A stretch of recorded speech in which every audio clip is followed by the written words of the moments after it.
So I'm going to show you how to mix baguette dough by hand. And you start out with baguette dough doing an autolyse, and an autolyse is essentially a way to help the gluten in the dough form. And so I'm taking 72-degree water and I'm going to scale out 850 grams of it.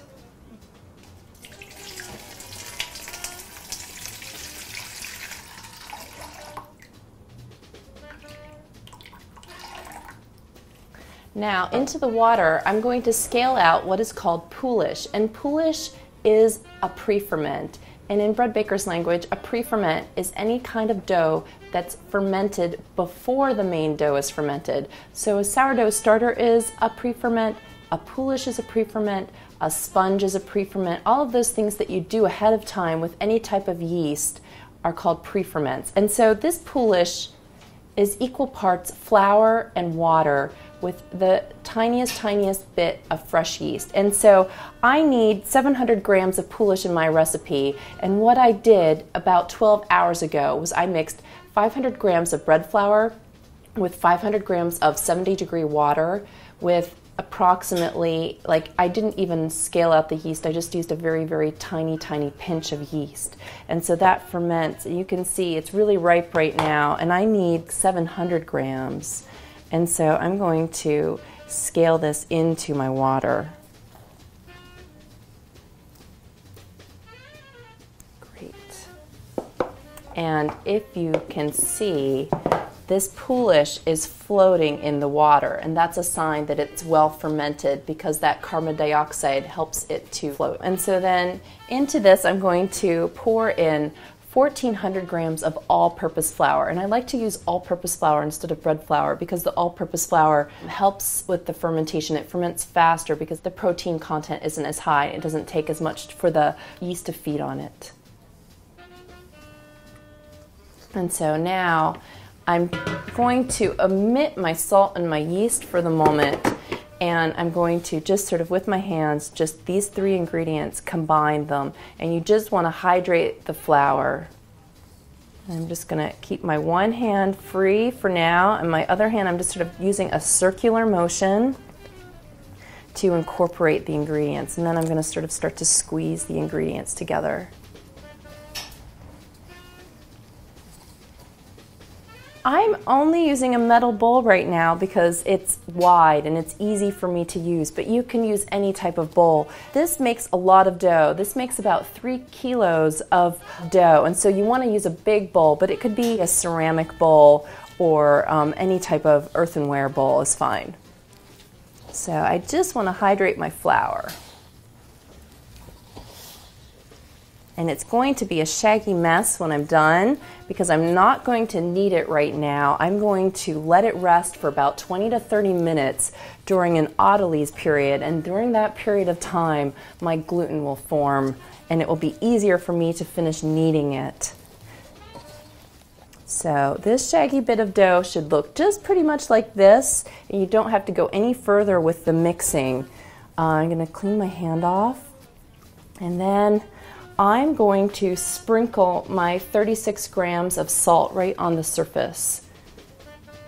And that sort of helps the salt to start to dissolve, but it doesn't interfere with the gluten forming process. And then I'm going to hold back my yeast. And so I'm going to let this dough sit for about 30 minutes. Okay, so our baguette dough has been resting for 20 to 30 minutes, and now we're just going to sprinkle the yeast on. And that's 8 grams of yeast. And so I'm going to use my hands to get it going, and then once I feel like the gluten has developed, I'm going to knead it on the surface of the table. Once it feels like it's not quite so sticky, I'm going to transfer it to the table. Okay, so I'm going to move it to the table. I'm going to add a little, it's sticky right now, so at this point I'm just going to get a little flour underneath just to help get it going. And now I'm going to start kneading it. And so I'm just sort of going to take my hands and I'm going to sort of rotate it as I go. And I'm going to knead it until the gluten is developed, until it passes the window pane test and is about 7 minutes. So I'm using a lot of pressure as I knead it. And I sort of want to make sure, because my salt still needs to be incorporated, so I also want to make sure that my salt is incorporating. And if it sticks to the surface, just use your bench knife to get under it and add a little bit more flour.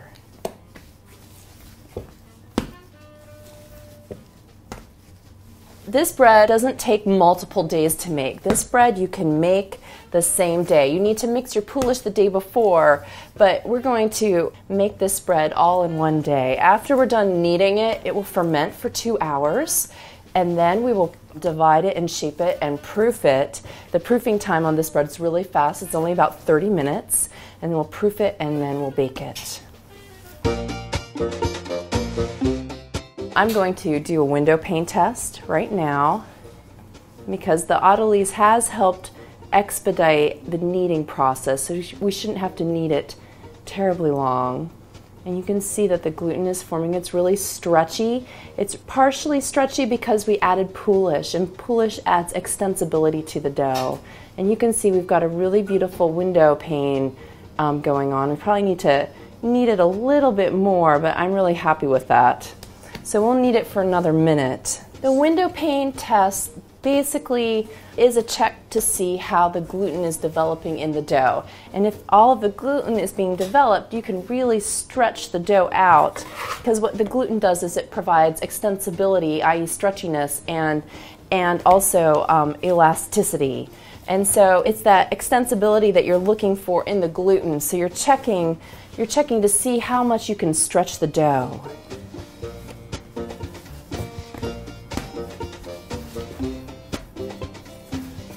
So once your baguette dough is kneaded, you're going to transfer it into a lightly oiled bowl, and then it's going to ferment for a total of 2 hours, and we're going to punch it down or turn it after 1 hour. Alright, so the baguette dough has fermented for 1 hour, and we're going to punch it down or turn it. And so basically I'm going to give it a letter fold. I'm going to rotate the bowl 90 degrees and fold it again like a letter, and then flip the dough upside down, and that's called turning. So you can see this has like a nice extensibility to it, which is really what you want when you're making a baguette dough. It will help with our shaping. And then flip this upside down. And then I'm going to let this ferment for 1 more hour, and then we will divide and shape it. All right, so the baguette dough has fermented for a total of 2 hours with a turn at 1 hour. And so now we're going to divide the dough. And so we're going to lightly dust our surface, scrape the dough out onto our surface. And so I'm going to shape this dough into 2 different shapes. I'm going to show you how to shape a traditional French baguette, and then I'm going to show you how to shape demi baguettes, which are smaller, about half the size, and fit more easily into your oven at home. So for the French baguette, I'm going to divide the dough into 300-gram pieces.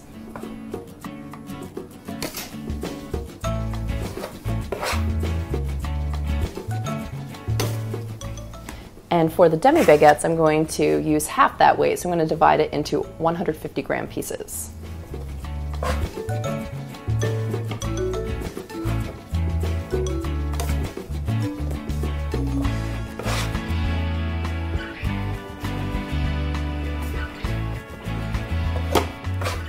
You can always eyeball this, but for me, as a baker, weight really matters, both when you're scaling out your recipe, just in terms of consistency, and then also when you're dividing, so things look more consistent. If you find yourself making the same sourdough recipe or the same baguette dough recipe, and you've become so comfortable with it that you can just sort of eyeball the weights of things and you know what the dough feels like, then by all means you don't need to weigh anything out. But for me, consistency is really important, and so I always weigh everything out, from the ingredients to the scaling of the dough right before I shape it. Great. All right, so when I'm dividing, now that these are divided, I'm going to pre-shape them. And pre-shaping is the step right before shaping, and you're pre-shaping so that you can get an even and consistent final shape. That's all. So if you're shaping it into a ball, you really don't need to do a pre-shape. But when you're shaping it into a long baguette, you want that baguette to be even, and so you want to do some type of pre-shape so that the final shape is even.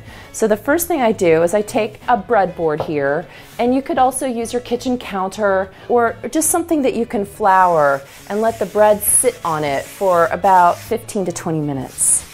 So I'm just going over the board with some flour, and now I'm going to take my baguette piece and I'm going to roll it up like I'm making a log. And that's all that I'm doing with this pre-shape, is I'm rolling it up and I'm making a log, and that will become my final baguette shape. I'm not putting a lot of tension on this, although you could, but I'm just sort of rolling it out just so it's nice and even. Now, for the demi baguettes, my pre-shape is a round, and so I'm going to round this dough. And so again, I'm flouring my hands because this is a little sticky, and that's okay. I'm going to take against the surface that I'm working on and sort of round and use that friction to create a nice ball. And I'm going to work 2 at a time. And then these balls are going to rest along with the baguette oblongs for about 20 minutes, and we're letting them rest because we want the gluten to relax. And you might find as a beginning baker that your dough is already soft enough or relaxed enough for you to shape it into a baguette, and that's great. Really, for a professional baker who puts a lot of tension in the dough, you need to let that gluten relax before you can do the final shape. The rolling here, for example, is really working the gluten. And so if I tried to shape this into something else right now, I wouldn't be able to, so I need to let it relax.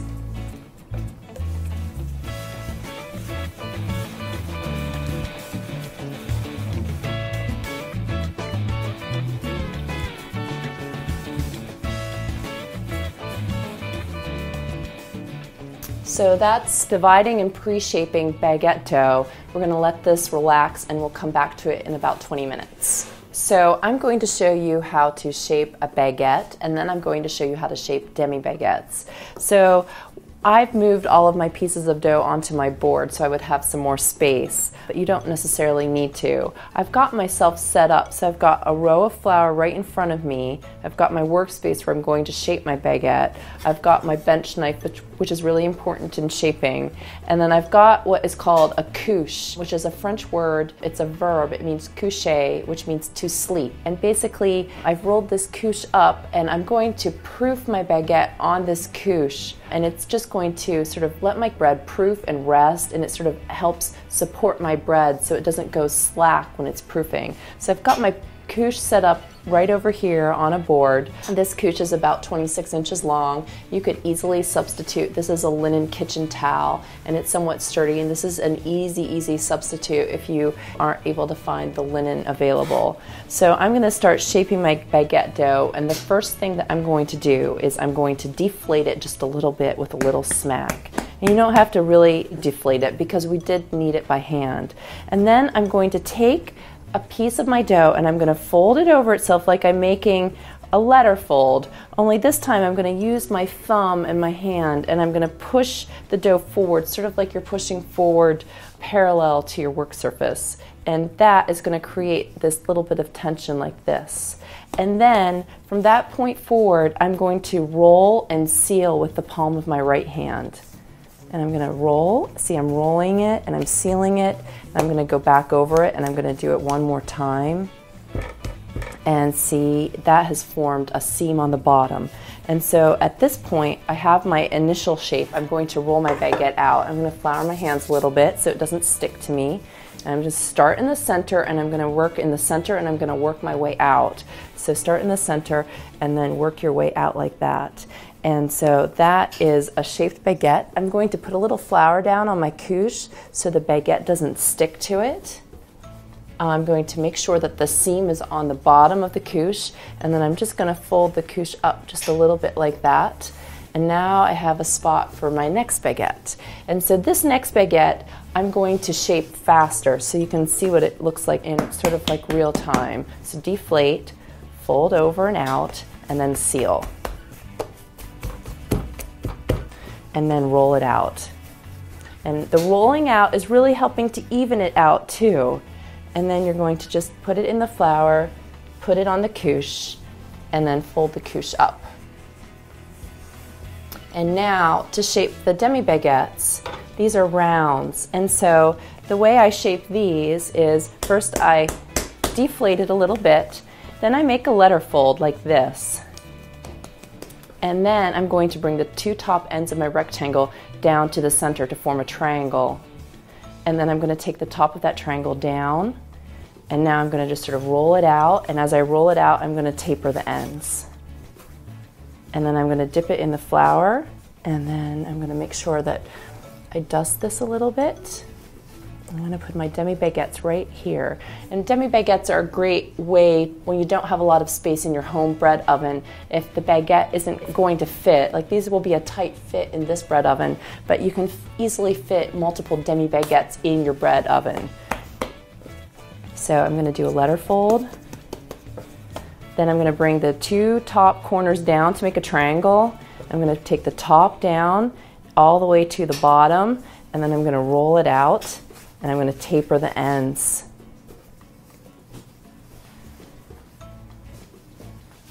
I'm going to bring my couche up a little bit, and I'm going to keep going. Okay, this is the last demi baguette. I'm going to quickly shape it.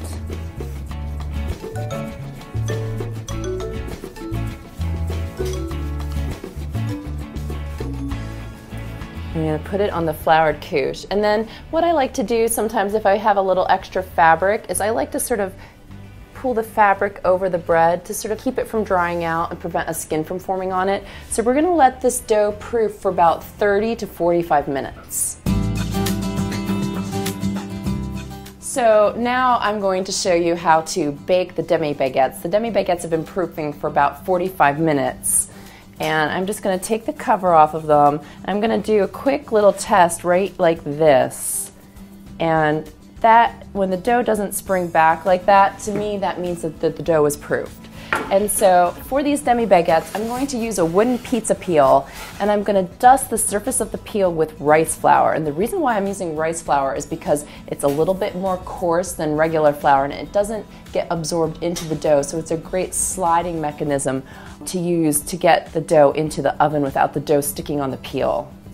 And these are small little breads, so I'm just going to use the palm of my hands, and I'm going to take the edge of the cloth and I'm going to flip them into the palms of my hands upside down, and I'm going to flip it over right side up, and I'm going to do that with the other demi baguettes. So once I have these on the peel, what I do is I quickly straighten them out with my hands, and then I'm going to score them, and I'm going to use my lame, and I'm going to do 2 scores, and I'm going to hold the lame at about a 45-degree angle to create the scores. And I'm going to hold on to the bread while I'm scoring.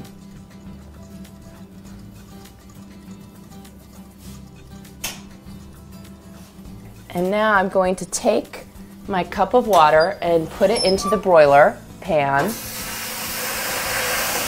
And that just creates a nice bit of steam.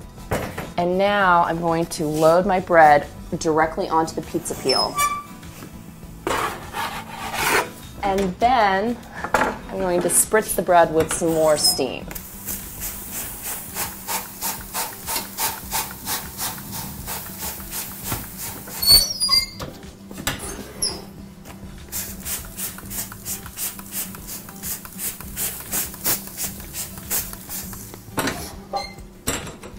And what I'll do is set the timer for 5 minutes and continue spritzing within that 5-minute period of time. And now I'm going to check on the demi baguettes. They've been in the oven for about 23 minutes, and I'm going to check on them. They're also ready to come out of the oven. They're a great, beautiful brown.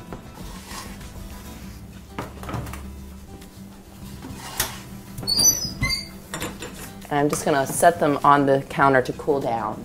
And that's how you make demi baguettes.